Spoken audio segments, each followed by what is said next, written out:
अच्छी पत्नी, अच्छा बेटा, अच्छा परिवार, ये सब मिलना तो किस्मत की बात होती है। लेकिन एक अच्छा दोस्त मिलना भी किस्मत में ही होता है। रंजन, मुझे गर्व है, मुझे एक ही दोस्त मिला और वो तेरे जैसा मिला।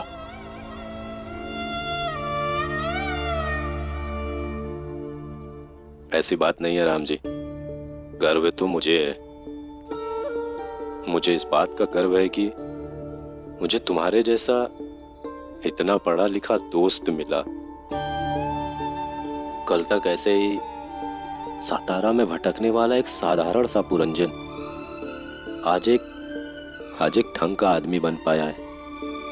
कल जब तुम मेरे साथ नहीं थे ना, तो कोई भी छोटी जात का बोल देता था, डांट देता था, गाली दे देता था।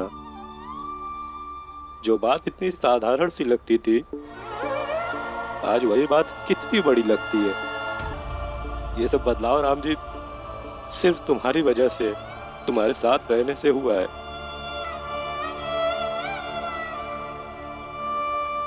यहाँ से चला जाता तो हमारे जीवन में भी थोड़ा बदलाव आ जाता।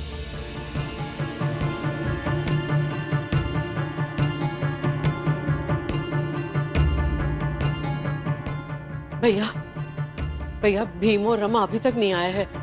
बहुत चिंता हो रही है मुझे। दीदी, इस घर में बाकी के भी लोग हैं, कभी उनकी भी चिंता कर लीजिए। भाग नहीं जाएंगे दोनों, आ जाएंगे। आएंगे कहाँ से? भीम भाऊ और रमा दफ्तर गए, वो लोग नहीं आने वाले। भीम भाऊ और रमा दफ्तर में जाके नाटक कर रहे हैं। किस दफ्तर में? अरे पेंशन दफ्तर, जहाँ राम जी के पेंशन का हिसाब किताब होता है। भीम भाऊ बाबा की पेंशन के लिए लड़ रहे हैं। फिर ये तो बहुत अच्छी बात है लक्ष्मी। कम से कम आज तो भीम किसी ढंग के काम के लिए लड़ाई लड़ रहा है। क्योंकि उस पेंशन का फायदा तुम्हें है, इसलिए भीम की लड़ाई सही। और जब वो बाकी चीजों के लिए लड़ता है तो वो गलत। सब उसे करने की कोई जरूरत नहीं, मैं उसे अभी जाकर रोकता हूँ। बाबा, भीम भाऊ को रोकना ही है तो उन्हें बेकार की बहस करने से रोकिए। कभी भी कहीं भी किसी के साथ भी बस बहस करने लगते हैं। प्रचंड देव जी के भाई आए विदेश से और उनसे भी बेकार के सवाल करना शुरू। उनका कुछ तो पूछ रहे थे, वो कोई एक शब्द था। क्या शब्द था वो? प्रतिशत। कितने प्रतिशत लोग वहाँ पढ़ाई करते हैं, उनको भी लगा सुनाने। अरे प्रचंड देव तो दुश्मन थे ही, अब उसके भाई वैभव देव को भी दुश्मन बना लिया। बड़ा पढ़ाई करता है ना, बुलाए हैं शाम को। फिर तो भीमराव की पढ़ाई की धज्जियां उड़ जाएगी, बहुत मजा आएगा। अब जाए के पढ़े लिखे मानुष से पाला पड़ा है भीमराव का। हाँ, अब वो का समझ में आएगा कि असल पढ़ाई का होता है। हर जगह अपनी टांग नहीं अड़ानी चाहिए। जाकर के समझाइए भीम भाऊ को। ये सब मैं उसे बाद में समझाता रहूंगा और वो समझेगा भी। लेकिन उससे पहले जरूरी है उसे रोकना, क्योंकि मेरी पेंशन से उसे एक आने का भी फायदा नहीं है। तो मेरी लड़ाई क्यों लड़े? सही कह रहे हो राम जी। अब तो मुझे भी समझ में आ रहा है कि भीम चाहे पूरी दुनिया के लिए लड़े, लेकिन इस घर के लिए क्यों लड़े जो उसकी लड़ाई का मान ही ना रखता हो। चलो।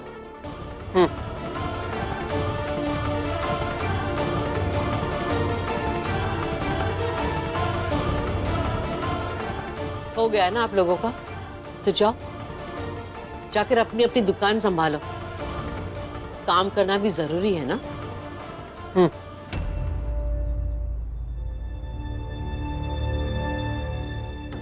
तुम दोनों को दुखी होने की जरूरत नहीं है। भैया और पुरंजन गए हैं भीम को रोकने के लिए, लेकिन भीम रुकने वाला नहीं है, क्योंकि कभी भी उसने कोई काम में स्वार्थ नहीं देखा है और ना ही देखेगा। इसलिए तुम दोनों जाओ और खुशियां मनाओ। क्योंकि अभी तो भैया की पेंशन पक्का ही मिलेगी। तुम दोनों जाके मीठी रोटी बनाओ। चलो।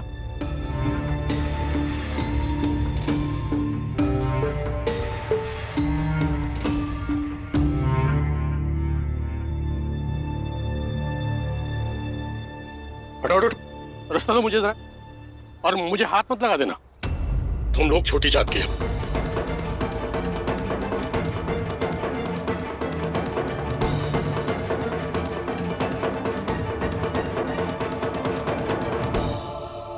ये रहे ये दोनों। ओ, तो तुम दोनों ने अब ये नाटक शुरू किया है? नाटक नहीं है, बाबा की पेंशन शुरू कराने के लिए आए हैं यहाँ पर। अच्छा हुआ आप आ गए। यहाँ ऑफिस में काम करने वाले एक कर्मचारी और 3 अधिकारियों से शिकायत है मेरी। आप आ गए हैं तो आप ही मदद कीजिए हमारी। भीमराव, एक बार माफीनामा दे चुके हो, दोबारा भी देना चाहते हो क्या? नहीं, इसकी कोई जरूरत नहीं। बाबा, भीम बेटा, घर चलो, छोड़ दो ये सब। मुझे मेरी पेंशन नहीं चाहिए। नहीं बाबा, मैं समझ रही हूँ कि आप क्यों कह रहे कि आपको पेंशन नहीं चाहिए, लेकिन मैं और ये भी जानता है कि आपको पेंशन की कितनी जरूरत है। हाँ बाबा, और आपकी पेंशन मेरी वजह से बंद हुई थी। इसे शुरू कराना मेरी जिम्मेदारी है। भीम, मेरी बात को समझो। तुम दोनों ये बाप बेटे का नाटक बंद करो और निकल जाओ यहाँ से। नहीं जाएंगे, हम यही खड़े रहेंगे। देखिए, मैंने उच्च अधिकारियों को भी चिट्ठी भेजी थी, उनका कोई जवाब नहीं आया। मुझे लगता है बीच में नरोत्तम जोशी ने कुछ किया होगा, कुछ संदेशा पहुंचाया होगा उन तक, तो जवाब नहीं आया। आप शासन में है ना, आपको हमारी मदद करनी चाहिए, उल्टा आप ही हमें निकाल रहे हैं यहाँ से। अरे तो तुम्हारे बाप ने ही चिट्ठी लिख के दी थी ना कि उसे पेंशन नहीं चाहिए। लेकिन एक मौका तो दीजिए अधिकारियों से बात करने का, मैं समझाऊंगा ना उन्हें। तुम ऐसे नहीं सुनोगे, लगता है बल प्रयोग करके ही तुमको यहाँ से हटाना पड़ेगा।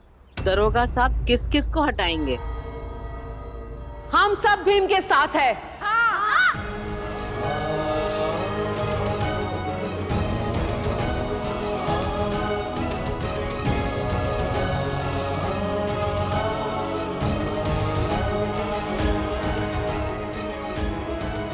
हटा सकते हो तो हमें भी हटा कर दिखाओ।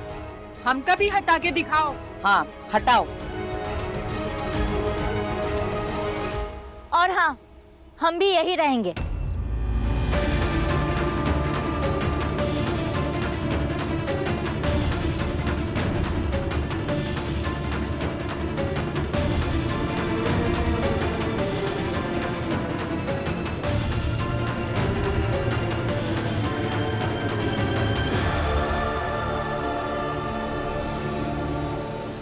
सीता भाई, लक्ष्मी, तुम दोनों घर जाओ। तुम दोनों की नीयत को मैं अच्छी तरह से समझता हूँ। नहीं बाबा, रहने दीजिए इन्हें। आज पहली बार भीम के साथ खड़ी है किसी लड़ाई में। शायद उसकी लड़ाइयों का महत्व भी समझ पाए, और क्या पता शायद आदत लग जाए इन्हें भीम के साथ खड़े होने की। आई लक्ष्मी, रहो यूं। दरोगा साहब, पहले आप ये बताइए कि साधव का कुछ पता चला या नहीं? पुलिस वाला हूँ मैं, अपना काम करना अच्छे से जानता हूँ। उस साधव को थाने ले जाकर 2 डंडे मारे तो उसने बता दिया कि उसकी माँ कहाँ है। प्रचंड देव जी, प्रचंड देव जी, वो क्या बात है, क्या हुआ? होगा क्या? वो भीमराव दफ्तर के बाहर खड़ा हो गया है। तो खड़े रहने दो। चौकीदार की पैरवी करने से प्रिंसिपल के फैसले नहीं बदला करते।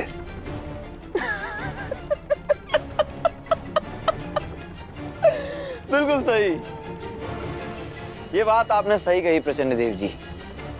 लेकिन वो भीमराव बहुत जिद्दी है। ऐसे ही एक बार जिद करके अपने चौल में लाइट लगवा चुका है। मुझे डर है कि जिद करके अपने बाप की पेंशन शुरू न करवा ले वो भीमराव।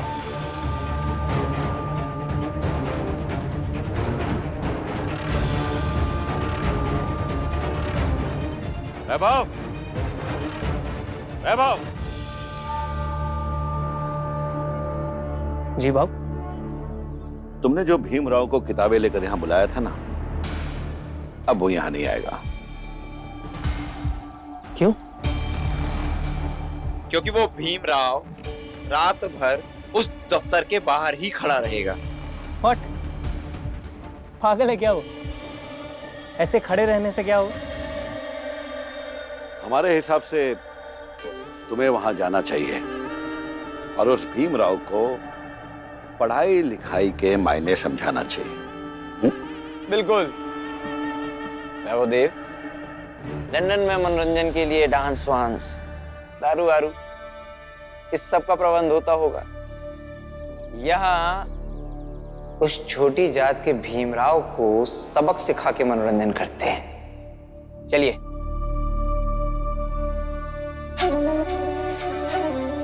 एक काम करिए, उसके क्लास की कुछ किताबें अरेंज कीजिए, वो यहाँ आए, हम उसके पास जाएं, क्या फर्क पड़ता है?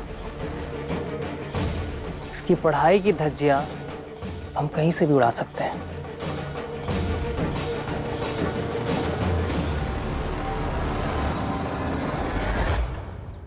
आओ दरोगा साहब, और कितनी देर रुकेंगे हम यहाँ पर? कार्यालय बंद करने का समय हो रहा है, हटाइए इन सबको यहाँ से। बंद करने का समय हुआ है तो बंद करके चले जाइए, हम यही खड़े रहेंगे। जब आप कल फिर से आएंगे तो हम यही मिलेंगे आपको।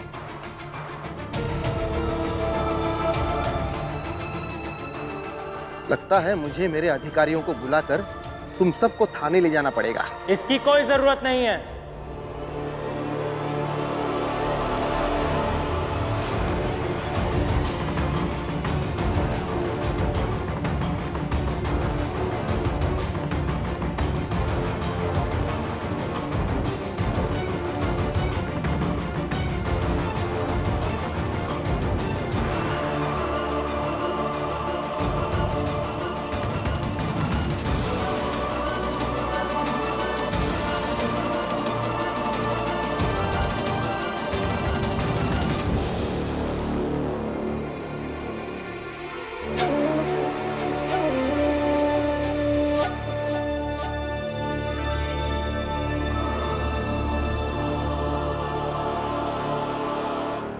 अब तो ऑफिस बंद होने का समय आ गया और अब सुबह ही खुलेगा।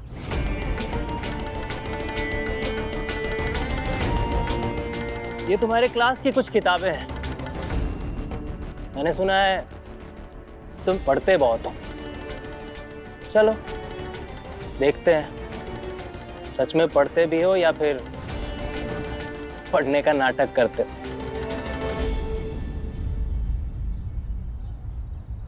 मैं तुमसे 5 सवाल पूछूंगा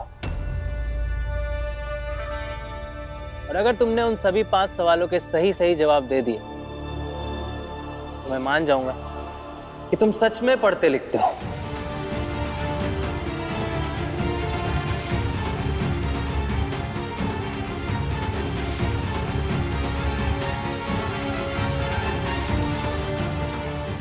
देखिए, अब जाइए। ये पढ़ता है अपने लिए और नहीं पढ़ता है वो भी अपने लिए, तो फिर आपको क्या लेना देना है? लेना देना है।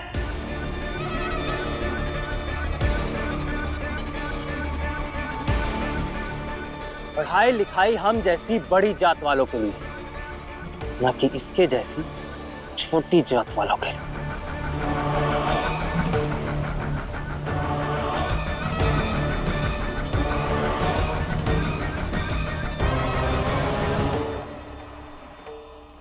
लेकिन बाबा रहने दीजिए।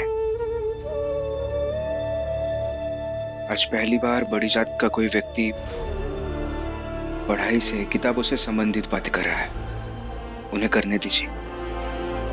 चुनौती भी दे रहे हैं तो पढ़ाई के सवालों की। अब जो पूछना चाहते हैं पूछिए।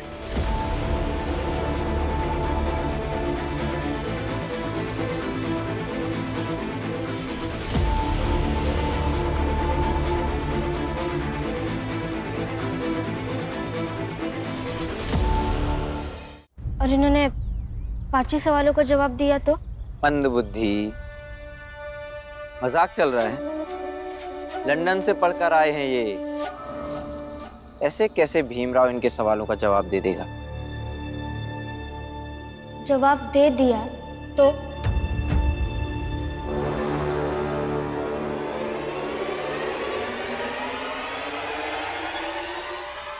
तो मैं भी भीम के साथ आकर खड़ा हो जाऊंगा और उसके बाबा की पेंशन की लड़ाई में उसका साथ भी दूंगा।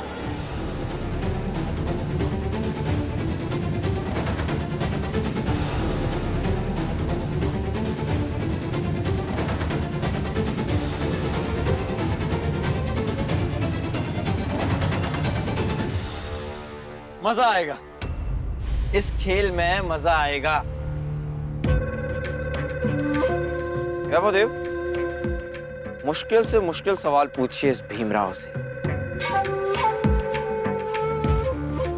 बीबी, बाप, बुआ, इन्हें बहुत घमंड है इस भीमराव पर।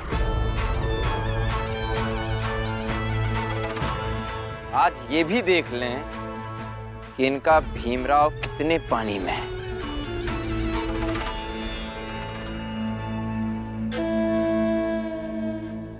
आइए बैठिए जोशी जी।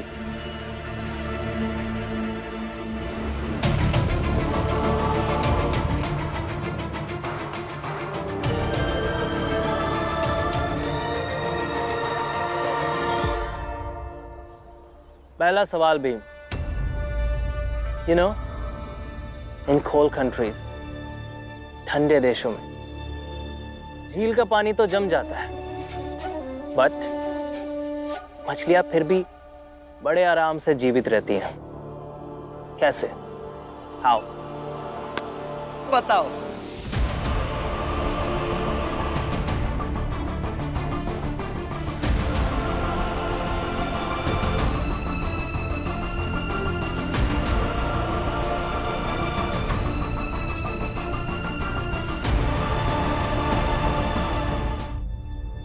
ठंडे देशों में 0 डिग्री सेल्सियस टेम्परेचर की वजह से झील के पानी की ऊपरी सतह जम जाती है, लेकिन उस सतह के नीचे पानी ही रह जाता है, वो पानी जम नहीं सकता।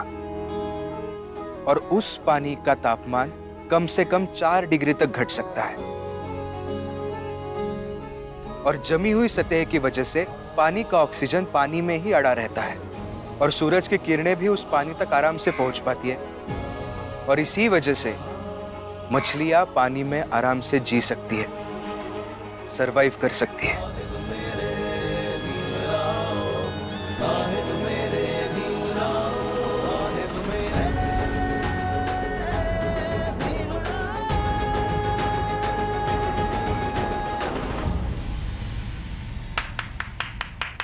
रमाबाई, तेरे ससुर का सर्कस नहीं चल रहा है ये जो ताली बजा रही है। और तुझे कैसे पता है कि भीमराव ने जो जवाब दिया है वो सही है या गलत है? वैभव जी का चेहरा बता रहा है कि उन्होंने सही जवाब दिया।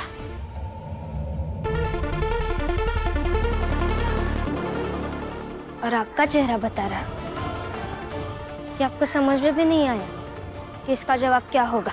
रमाबाई, इससे ज्यादा एक शब्द भी बोला तो जबान खींच लूंगा तेरी मैं यहीं।